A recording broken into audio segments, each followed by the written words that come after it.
வணக்கம். இன்றைக்கி நம்ம பார்க்க போகிறது எல்லாருக்கும் ரொம்பவே பிடிக்கிற மாதிரி எப்படி புளிச்ச கீரை கடையல் செய்கிறது இருந்தாங்க. வாங்க எப்படி செய்யலான்னு பார்க்கலாம். ஒரு மண் சட்டியை வச்சுக்கலாம். அடுத்து நம்ம அலசி வச்சுருக்க கீரை எடுத்து போட்டுடலாம்.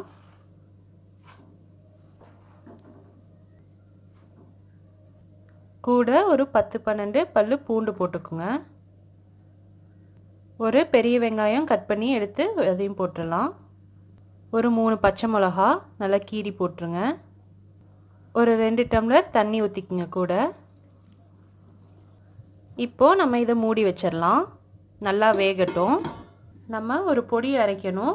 அதுக்கு நம்ம ஃபஸ்ட்டு வறுத்து எடுத்துக்கலாம் எல்லாத்தையும்.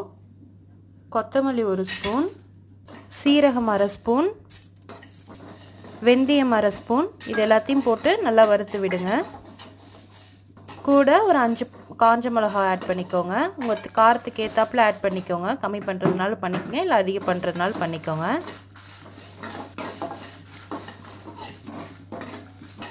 இது நல்லா வறுத்தாச்சு. இதை ஆற விட்டு ஒரு இடி இடிச்சுக்குங்க, இல்லைன்னா மிக்சியில் போட்டு ஒரு சுற்று விடுறதுனால விட்டுக்குங்க.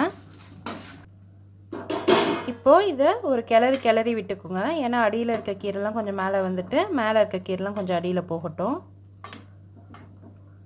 ஒரு கிளறி விட்டுட்டு வேக விட்டுடலாம்.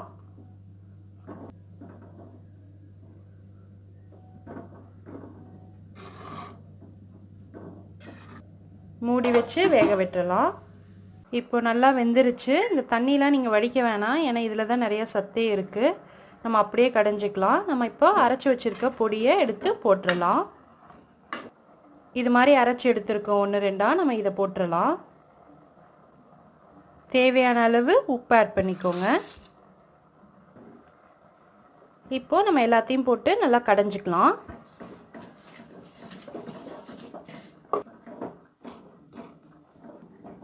இது மாதிரி நல்லா மைய கடைஞ்சிக்கோங்க.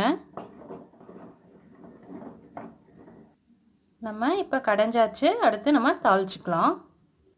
தாளிக்கிறதுக்கு ஃபஸ்ட்டு எண்ணெய் ஊற்றிக்கோங்க. கடுகு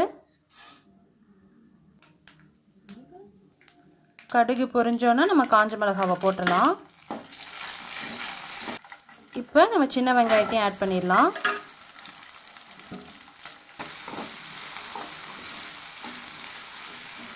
இப்போது நம்ம கூட கொஞ்சம் பெருங்காயத்தூள் ஆட் பண்ணிக்கலாம்.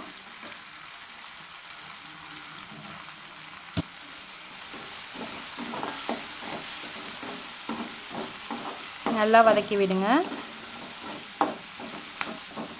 இப்போது நல்லா வதக்கியாச்சு. நம்ம இதை எடுத்து கீரையில் ஆட் பண்ணிடலாம்.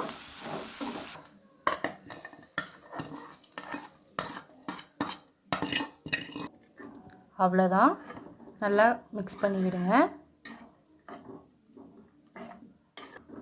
இப்போது நம்ம புளிச்ச கீரை கடையல் ரெடி ஆயிடுச்சு.